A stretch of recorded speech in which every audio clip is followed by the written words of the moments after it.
I mean, at this point, the left and the Democrats, man, they doing it to themselves. From Trump's New York hush money trial, sent a letter to both the prosecution and the defense notifying them about a comment that was left on the New York State Unified Court System's Facebook page, apparently, that is from the day before the Trump verdict. And it said, "My cousin is a juror and says Trump is getting convicted. Thank you, folks, for all your hard work." Now, Sean, we have not confirmed who left that comment, but any thoughts? But this story continues to be, this trial, the verdict, everything is strange with the former president. But yeah, there's going to be an investigation, not just probably by the judge, but also by the Donald Trump team. Find out, was this just some rando who didn't know anybody that posted on the site, or was this actually a cousin of a juror? What impact, if any information flowed to that juror, and what impact does this have on their verdict? That only time will tell. But again, strange case. Can I make one last point? I disagree with Ben on the last question. By design, they think they can be the old Soviet Union. So they want government jobs, government-led economies. But they think that's going to work and drive the private sector. We know wherever that's tried, it's called socialism or communism, it always fails. So they're trying to juice an economy, not by free enterprise, but by state-run economies, and it never works. So I partially agree with you, Ben, but not fully. Well, we'll see if they try to play around with the interest. Y'all want this man to go down so bad, y'all compromising each other, right? Apparently, a cousin of one of the jurors confirmed that Trump was going to get a guilty verdict prior to the verdict actually being announced. So they're saying, hey, this is grounds for a mistrial right here. Trump should immediately request a mistrial if a cousin juror posted this for sure. Just when you think the level of corruption in the trial just can't get any higher, bro, the bar just get pushed. It's more corrupt than it was before. You can't tell me it ain't rigged. And the whole entire trial has been a freaking circus. I'm telling you, it's just been clowns and elephants running around, and the judge, man, he should never have been allowed to take part in this. A fair trial could not have occurred under these circumstances as it dealt with that. We know that Trump was previously denied mistrials, and all of that frivolous stuff took place, but additionally, the trial concerning the hush money payments, Trump also requested a mistrial, but it was denied. And this illustrates, obviously, challenges that he's facing. And while mistrials are right now possible under certain circumstances, it says the bar for approving judicial bias or procedural errors is quite high. And so far, Trump's attempts to meet this standard has not been successful. Well, I'll tell you what, all it's gonna take is one post. Looks like Trump's getting a mistrial. Listen up. So today, Judge Marchand, who oversaw Trump's case in New York, sent a memo out to Trump's legal team, as well as the New York DA, informing them of a Facebook post that was supposedly put up by a juror's relative prior to the verdict that stated they knew Trump was going to be found guilty and thanked them for all of their hard work. Well, New York has a law for these kind of things, and there's been some weird things that have happened in this trial, but I think that Trump's legal team is going to use this, leverage it, and I think they're going to get a mistrial. We shall see. Either way, does not look good at all. We have breaking news. If this is true, and it's not a hoax or some very sick prank pulled on Judge Juan Merchan, Trump's conviction in New York on 34 felonies is very likely to be vacated, and vacated even before the president is sentenced on July 11th. This afternoon, Judge Juan Merchan alerted former President Donald Trump's attorney Todd Blanche and Assistant New York County District Attorney Joshua Steinglass that this afternoon the judge was made aware of a Facebook comment dated May 29th. Now, May 29th was one day before Trump was convicted of all 34 counts in his New York criminal indictment. The posted comment was made by a Facebook user allegedly named Michael Anderson. It reads, quote, "My cousin is a juror and says Trump is getting convicted. Thank you, folks, for all your hard work," end quote. Now, the Facebook post also has two emojis, a party horn and a heart. The Facebook comment was apparently posted in response to a routine court system notice about oral arguments in the 4th Department of the Appellate Division. Hey, folks, your old pal Chicago Ray checking in. Sign in. I'm feeling good. Yeah. We just got some great news, okay? There's going to be a mistrial now. Now you know what? Merchant can play all his games he wants now. There ain't no way in hell that this case ain't overturned now, okay? It's over. First, you got Jack Smith. Judge Cannon's about to throw his ass out of there, okay? Disqualify his ass. Then you got the Georgia case that's been frozen by the appellate court there. That's number 2. Now, Judge Merchan, you know, he even released a statement, an email to the attorney, Todd Blanche. So, look, I ain't been worried about this, but now I have. Whoever this juror, I ain't gonna lie. I wish I had that level of non-worry, because as much as we see all of the things that are evident in plain sight, all of the errors in plain sight, unfortunately, man, it's still the DOJ, bro. Like, it's they got a different level of deep state.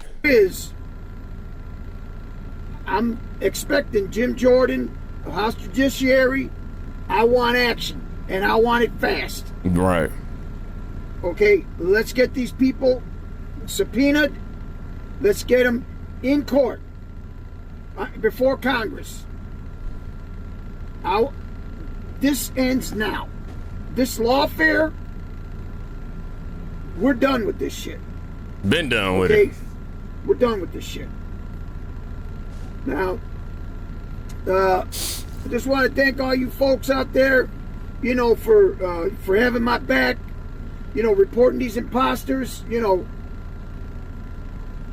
For the record, he's talking about something that previously occurred. I have no knowledge of, and I am not in no way, shape, or form asking any of my followers to go do anything outside of just watch the video. That's it, for YouTube's sake. Need you guys, man, because you know, we got to stick with each other. Okay, we got to stick with each other here. Yeah, I'm voting for Trump. Of course. You know, I haven't really touched in on that convicted felon Trump thing, you know, because I feel, I don't know, I just feel weird saying it. You know, I you know, whatever. But I just don't get into it, you know. But I get all you guys saying what you're saying. I get the gist of it. So, yeah. I love you guys, man. You left us out there. You might as well start taking Jack Smith down from them bios, like I told you. Huh. Fannie Willis, you know, whoever else, Letitia James, E. Jean Carroll ain't gonna see a dime of that money. Trust me on that. Come on now. And on top of that, Letitia James, she pissed off because the money she tried to take from him, he made that plus mo. So, Alvin Bragg, I want him disbarred. I want Alvin Bragg disbarred. I want that dude, when Jim Jordan gets him before Congress, I want his life. You cannot have someone like that as a prosecutor anywhere in this country. Amen to that. So, just keep praying for Trump. I'm going to pray for Trump. I love Trump. It's a good Friday. God bless all of you. MAGA, baby. All the fucking way. Yes, sir. Who's with me? Chicago Ray. Check it out. For sure, this needs to be moved on as a mistrial, even prior to this incident that's occurring with an apparent cousin of a juror.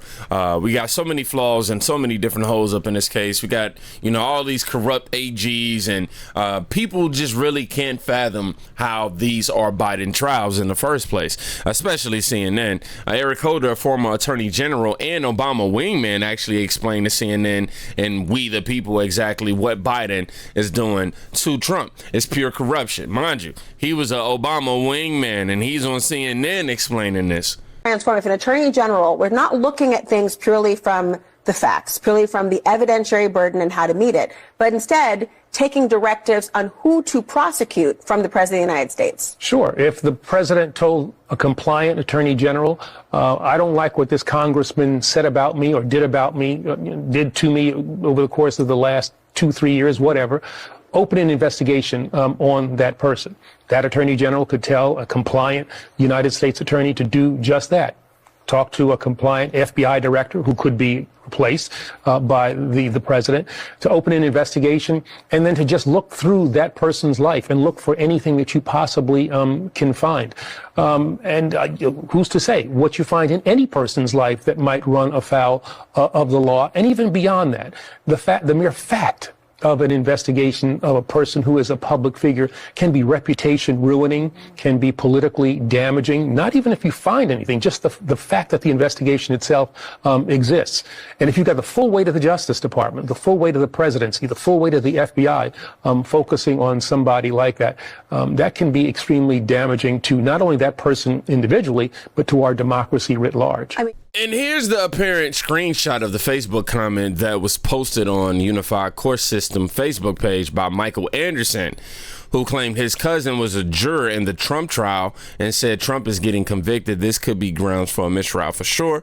Yeah, man, you shouldn't be discussing the case with your family. Let me just make that clear off top. You shouldn't be doing that. So this happened, May 29th? And how just stupid can you be to sit there and write this on a post with the court system in a court system group, bro? What? It goes to show. Y'all say we in the coat. It goes to show. Say Joan D'Arc, NY court system appears to be entirely cooked for sure. Michael Anderson right here. My cousin is a juror and says Trump is getting convicted. Yeah, you got a celebration emoji, some confetti with a little horn. I don't know what that thing is. To be honest, what is that emoji called, y'all? I'll just look at it and call it celebration emoji. Anyhow, thank you folks for all your hard work. Somebody even responded, Stephen Owen, you're getting famous today, Michael Anderson. Thanks. That provides grounds for throwing out any conviction. Oh, well, boom, no, Stephen was on point. My guy was on point here. But yeah, here's also the court documents where Judge Juan Merchan notified all of the parties involved in President Trump's recent NYC trial that the court became aware today of a Facebook comment that was posted on the Facebook page. Yeah, so he, give him some props for actually making it known that he up. He making it known like, yeah, y'all, the trial is over. This has to be a mistrial, as this person right here says. I'ma just say this. Look, listen carefully. You and I, we knew that this was a mistrial from the very beginning. First of all, we knew that this trial shouldn't have been taken in the first place. At the very least, when you seen Michael Cohen hit that stand and you was able to verify that he was lying, at the very least, when you seen the judge trying to prevent evidence being presented from Trump's team that would completely debunk everything that's happening, you knew it was time. It was a mistrial for sure. They were not going to give Trump no fair shake. They never was going to give him a fair shake. This was not about a fair shake. This was a Biden trial trying to prevent this man from doing what he ultimately was going to do. I just want to know, does mistrial mean that they call him a convicted felon anymore? It's a good question.